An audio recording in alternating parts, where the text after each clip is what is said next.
mistook me for a ghost while I was working in my old 9 to 5 in an old building. They were like on the floor above me. So when they were going down the elevator and they see me like at night, like I had long hair, pale Oh skin, no. and dark clothes. So they freaked out pretty much. And that was sort of that's what actually got me thinking.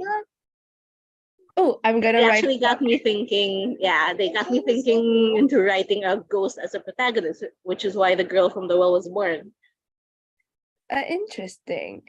But is there anything that you like least about writing horror books? Um, well, horror in itself is very visual. One of my favorite creators of all time is probably in with regard to horror is probably Junji Ito.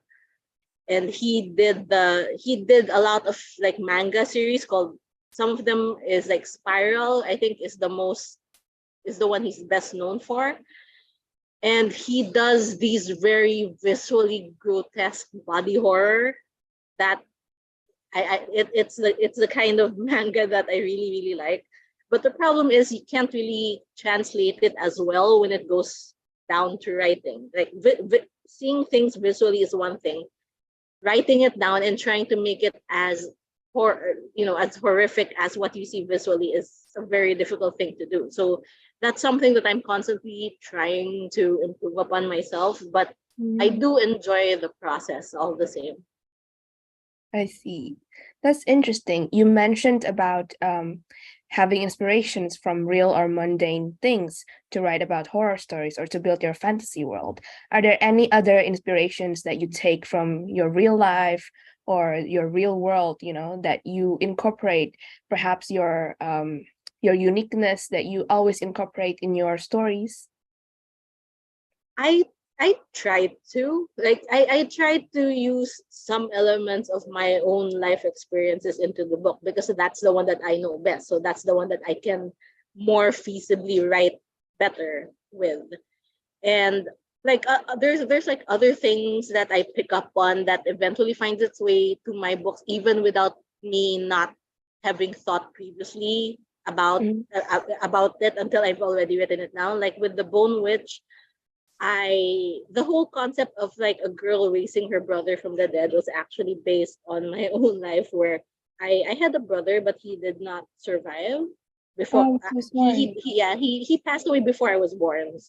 So I didn't really know much about him. So when I started having my own family, and I was very very hormonal because this was right after the birth of my eldest son, and Mm. I started thinking about that, like what would have happened if I'd actually known him. And that whole concept of raising a brother from the dead was born based on that. So it's the little things. Sometimes it's the things that you don't even expect to be inspired by. Oh, that's so interesting because I find it like a fascinating premise, that the start of the Bones Witch series was that um, T resurrecting her brother. And then throughout the story, usually writers would dissolve more about the romance or the fantasy. But in the series, I find that her journey with her brother was always the main point. And I found it really touching in the series. And I didn't know that it came from your like real life experience. And I guess that's the power of words, that you can gain inspiration from the real world. Okay. Moving back to horror story again. Did you ever feel scared when you write horror stories? My threshold for getting scared nowadays is very high. Like Oh. I one of my favorite movies is The Grudge. And I really love back when before the pandemic, I like going to movie theaters by myself and watching horror movies because I've found that not a lot of people actually want to watch horror movies with me. Like I've watched Shutter by myself. I've watched Tale of Two Sisters, The Grudge, the Red Eye. I've watched so many things by myself that I at this point I really feel like it's hard for me to be scared nowadays. But when I hit on something that I've never seen before, like some new body horror or something that I've never seen before in movies or in any kind of media, that actually excites me more than it scares Oh, me, because I feel like this is so inspiring. I want to pull my own write about stuff. them Yeah. and scare other people. Yes. I- okay. All right. So, in terms of writing, do you try to be more original, or do you prefer to deliver what the readers want? We're getting into the controversial question. With I try to be a little more thoughtful when it comes to writing my young adult series. Like, obviously, I the main reason that I started writing YA in the first place is because I wanted to write the books that I would have wanted to read when I was growing up. And unfortunately, when I was younger, there weren't as much diversity in books as there is now. So I've always found myself wishing, like, I wanted to see somebody who looked like me or act like me or had the same experiences as me growing up. So I tried to put that in mind when I write YA books. But on the other hand, I just started writing adult fantasy, and Silver Under Nightfall was actually the first adult fantasy that I've written, and I went all in on that one. Like, it's so self-indulgent. I feel like it was written primarily for me, and if like, I'm writing this for me, and if somebody else also happens to like it, then good for you. But this was something that it was just a gift for me, because everything that I wanted to write that I felt was restricted from writing YA as a genre, everything, I put it all down there.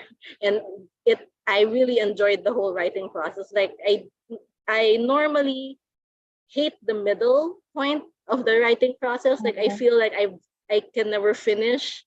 Like, this is gonna be in writing purgatory forever. But this one, I had a blast writing all throughout. So that was, Because it's all for you. yeah, that because it was all for me. So I enjoyed every moment of it. That's fascinating. Um, so about your books, for beginners new to your book, perhaps there are some in the audience that aren't really acquaintance with your books. Which one would you suggest to begin with?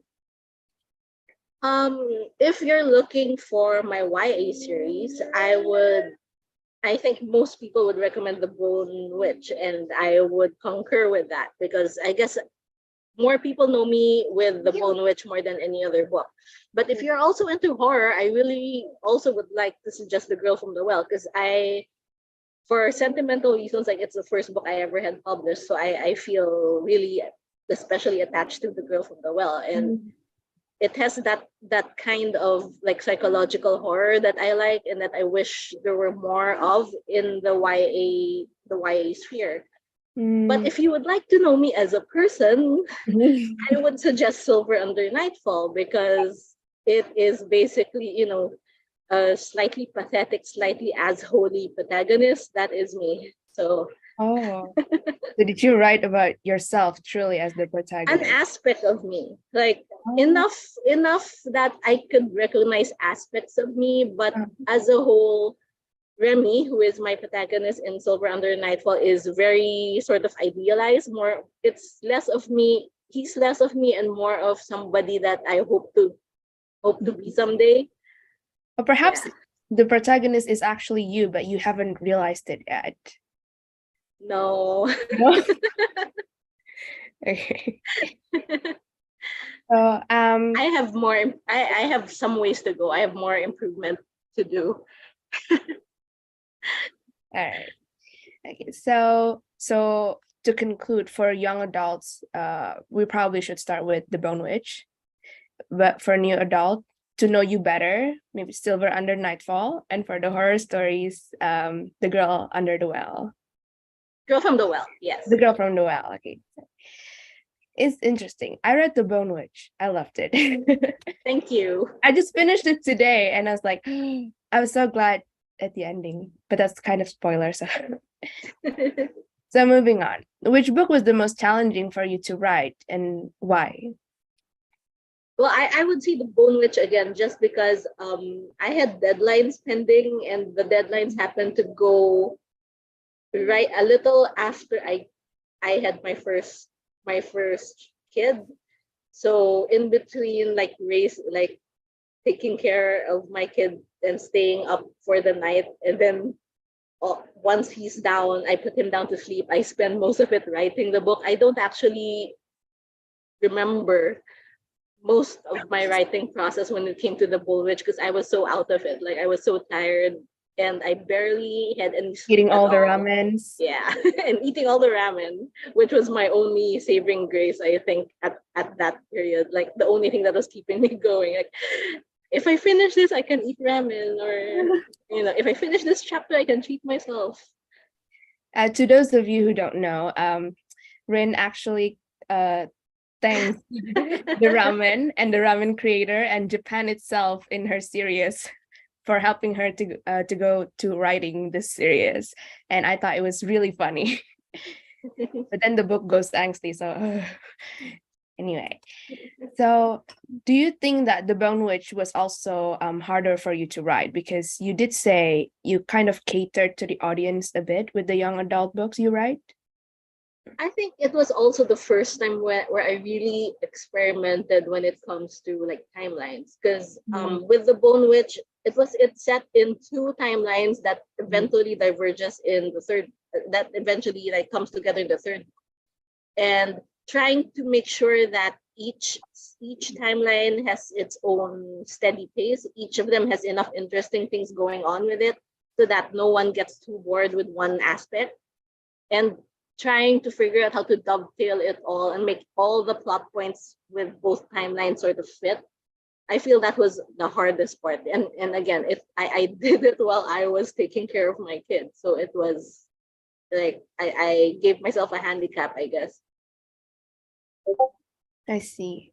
I found it actually fascinating because while we started at T during her first time knowing that she's the Bone Witch, it started so innocent and so fun.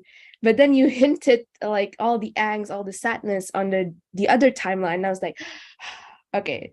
So in a way, it felt like you're preparing your audience on the with the other timeline, for what will come. And when it came, it really it really was. I wanted it to hit really hard, like one big. It did hit hard. Yeah. So there is this question from the chat. Do you have any tips for beginner writers so they can be more productive? I think a lot of the issues that a lot of writers struggle with when they're starting out is already self-rejecting right from the start.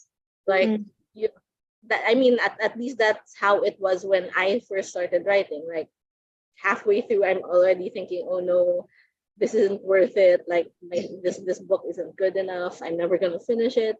So self-rejecting right at the start and thinking that you don't have a story that somebody would want to read is always something that a lot of writers struggle with. So I would say right from the start that there's always going to be somebody for your book. There's always going to be readers out there who are catered specifically for the kind of books that you write.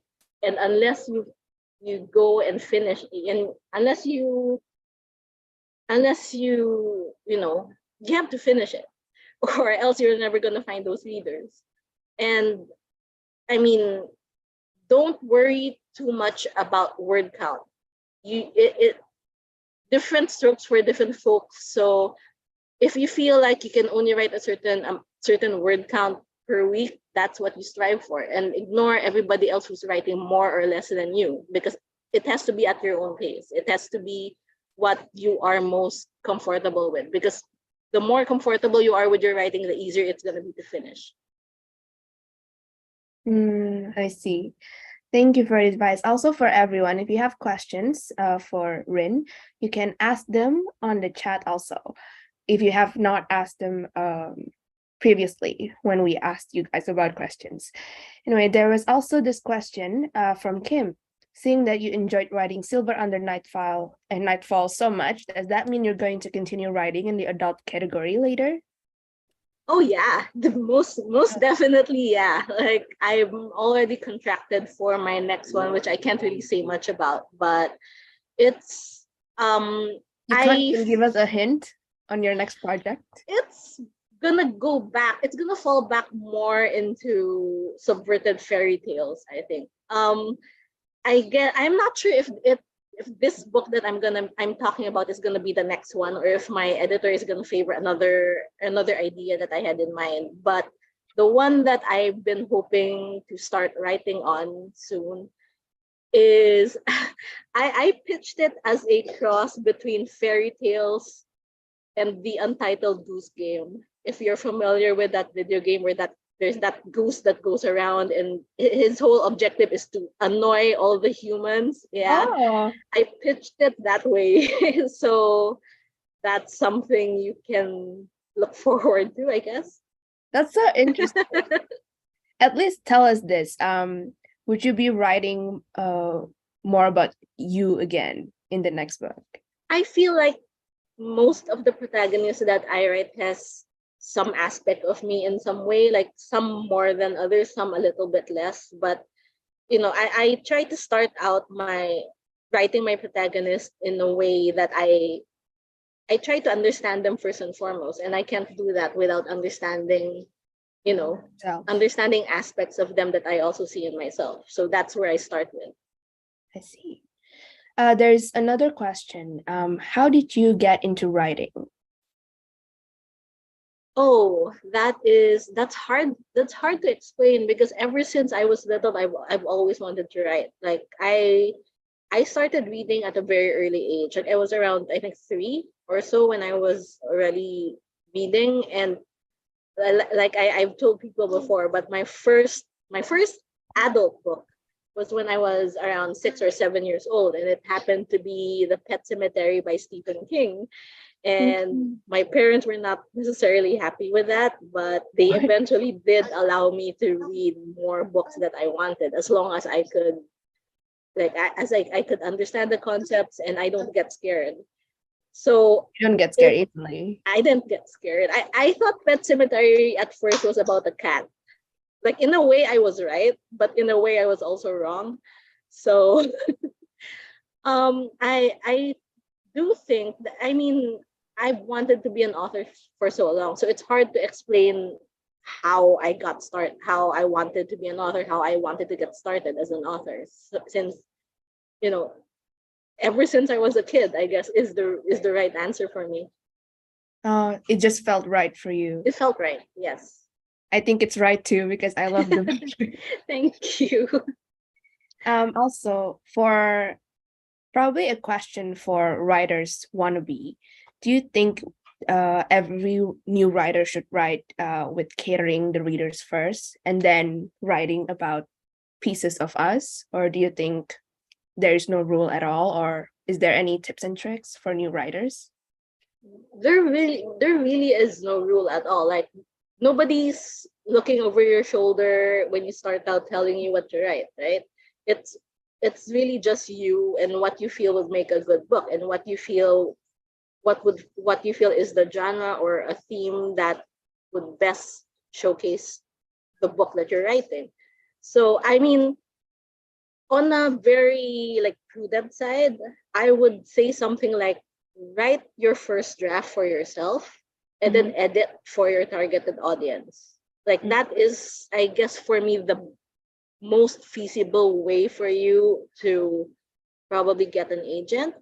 Like you can be, I mean, you could be self-indulgent and write whatever you want, but no matter how well you write that particular book, if it's not something that the market is on the lookout for, or something that agents or publishings are look or and publishers are looking for, it's you're gonna have a much harder time. So it really depends on you and your conscience. Like, do you want to like balance your what you want to write with what you think that people are expecting you to write. Although I would say, if you want to err on the wrong side, just go with your gut. Like, go with what you feel is best for you, what showcases you as a writer. Mm. There's this question from Sherry. Do you feel any challenges as a Filipino and Asian author? Sherry feels being an author around Asia is kind of hard because the number of people who read are fewer here. What do you Well, think? I'm not sure if fewer people read in Asia. I am more certain that more people in Asia take writing fiction for granted. Like, True. it is harder, I think, for people in Asia to write for a living, like to just base it completely on writing. Like, even journalists that I know need side hustles other than their 9 to 5 just to make ends meet. So there's a lot of things that's being taken for granted when it comes to like writing, because people feel like I am Asian myself, and I know the stereotype, like, yeah, be a lawyer, be an engineer, You or a doctor. doctor, yeah, something that you're sure will earn money. Although in the Philippines it's mainly you be a nurse, like go be a nurse, because it doesn't cost as much to go to college and train to be a nurse, but it gives you so many like good benefits, and that's what a lot of parents want for their kids For a as a child. goal. Yeah, and when you tell them that, well, you want to write for a living, they're, even if they try to be Are you supportive, they're like, sure? yeah, maybe you should take another degree in college just to be sure, and then write in your free time. I've known a lot of people's parents who said that. So it, I mean, I had that problem so much. Like, there was a point where I was questioning myself and saying, maybe I should just go with my 9 to 5. Maybe I shouldn't be a writer, because I know it's going to be hard. But I was very fortunate enough to meet a very, very well known popular writer who actually encouraged me to go ahead and be a writer. Like, he sponsored a writing contest here in the Philippines with actual good money. And part of that prize was a dinner with him. Mm. And during that dinner, I sort of like let out all my my frustration at writing, and saying, it's so hard here in the Philippines, unlike over there in the United Kingdom. I'm assuming it's easier to write there for a living. And then he just looks at us, at all the contestant winners. He just looks at us and he goes, "That's bollocks. You're all writers, so you go and write." Oh. And that I think that was the final push. Like, the next year I actually wrote my first book, and I found my agent. So and that was Neil Gaiman, by the way. So Oh my God. that That's was all. Neil Gaiman. He's very, very good to Filipino Yeah. readers. Yeah. That's really awesome. So the God himself asked you to write, The so you writing must god write. himself commanded that we write. So who are we to say no? True. But after you publish books, for example, The Bone Witch is like a multinational bestseller, right? I It's think so. it's Yeah. sold in a lot of countries. And do you also experience hardships as an Asian author once you've published internationally? It was hard starting out, because when like announcements of my book was made, and they people actually learned where I came from, and this was around the time where diversity wasn't Mm-hmm. really much compared to what it is now. Like, uh, a lot of the things that people were saying was mainly, does she even know English? Oh, Like, you're in a country where English isn't even your native language. Are you sure that they can even write a book? Like, is it a diversity hire or something? I got so much of that. So, you roll with the punches and you push through, and you know that if you just ignore them and just focus on your own work, you're gonna make something out of it. And that's what I did. because the God of writing himself has decreed upon you to write. That is true. That's awesome. but do you, once you publish as an Asian author, do you feel like you have this duty to always represent Asian cultures or your Filipino culture to the world? I think the problem with that is, not every culture, even like aspects of aspects within the culture, they're not a monolith. Like Mm, what one Asian person or what one Filipino would consider as something that's a very good representation of the culture in a book might not be the same for another Filipino, despite having being brought up in the same culture.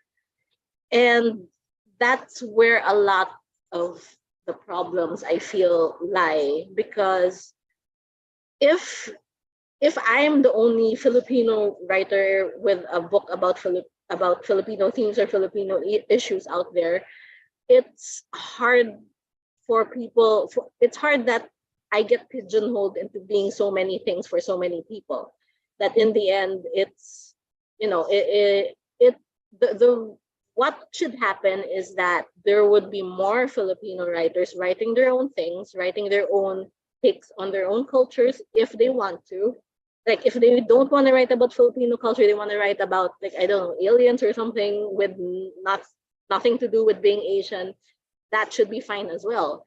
But the problem is that people immediately ask, wait, like, you've gotten this far ahead, why aren't you representing like your country or your culture or something like that? And I feel like the answer to that is just getting more Asian writers, getting more writers of color. our own voices. Yes. Well, own voices was really really good for when it first happened, like the whole hashtag own voices thing. But But in the end, it became I think a crutch towards why? like people who were writing their own thing, their own cultures and their own issues, because it became this sort of subtle dig at authors, like, well, why aren't you writing this? Why aren't you writing this and this? If you're this culture and you're known for being so and so, why aren't you writing so and so? So Mm, it became sort of uh like a it chain became around your it neck. became like a handicap for a lot of writers, in that they aren't able to write something that they want. They're forced, they feel like they're being forced to write something else that they may not necessarily want to write about, but are expected to be to write about.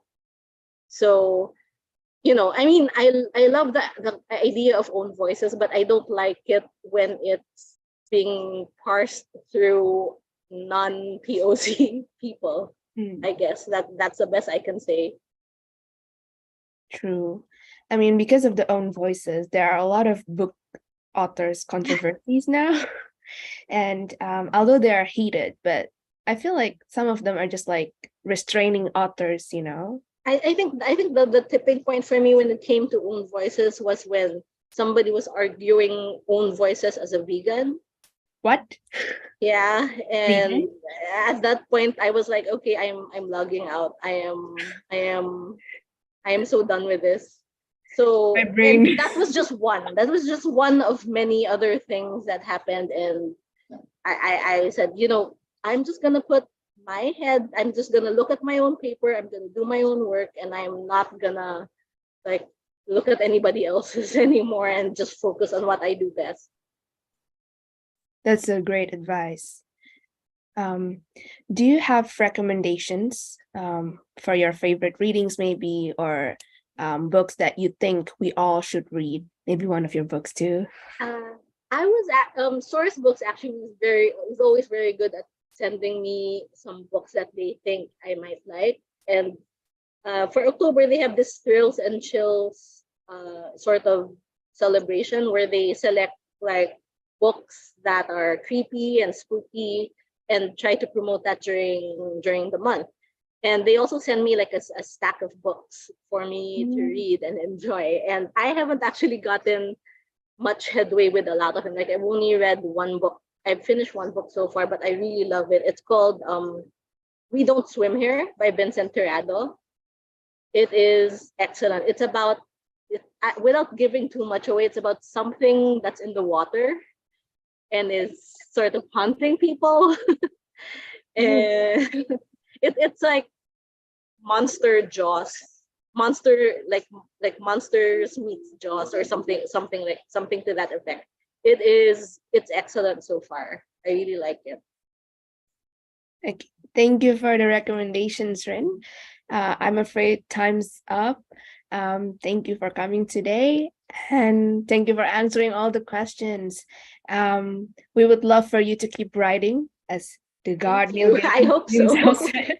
Okay, so I'll be returning the time and place to Sherry. Okay, thank you, Lynn. Thank you, Abby. Am I audible? Yes, you are, Sherry. Okay, I'm a bit lagging, so tell me if I'm lagging also. Okay, so before we go to the breakout room session, maybe we should take a picture. But before we take a picture, I also want to announce another oh, but we have another giveaway in the end. So stay tuned until the end, because we have another giveaway, and uh maybe we should announce this first while the moment is still here. Wait a minute, please.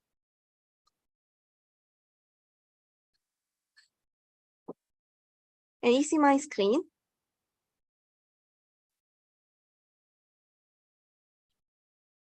Can you Yes. see my? Okay. So in the end, we will have a giveaway. One person will win 50,000 off for Rin's books in our Shopee. So you can buy Rin's book in our Shopee and start reading like that. And also, we have some exciting collaboration with Rin. So for this one, the first 3 buyers of any of Rin's book will get a hand signed plate and also a special note by Rin.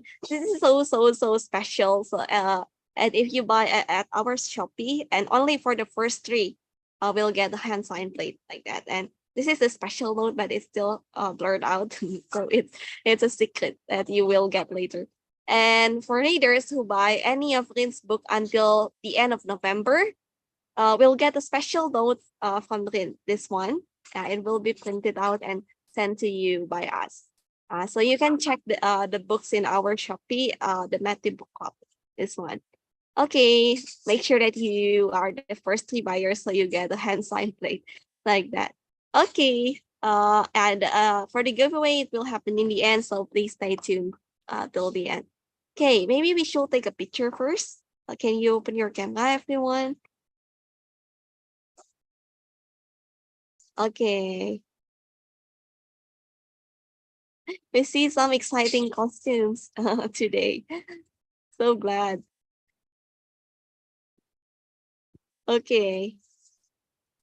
Oh, and I am coming as a Cam Half-Blood, a demigod, isn't it? I just realized. Wow. Okay. Okay, come on, let's take a picture. Okay. 1, 2, 3. Okay, maybe one more with a spooky face. Oh, kind of like that. Based on your character, something like that. Okay, 1, 2, 3. Okay. Okay, everyone. So we will get to the breakout room session. Then if you want, you can join the breakout room session, or if you have something to do after this, you're also free to leave. Thank you, Rin, for joining today. Okay, Rin, can you help me for the breakout room session? Okay, please wait a minute, everyone. You can prepare your books in the meantime.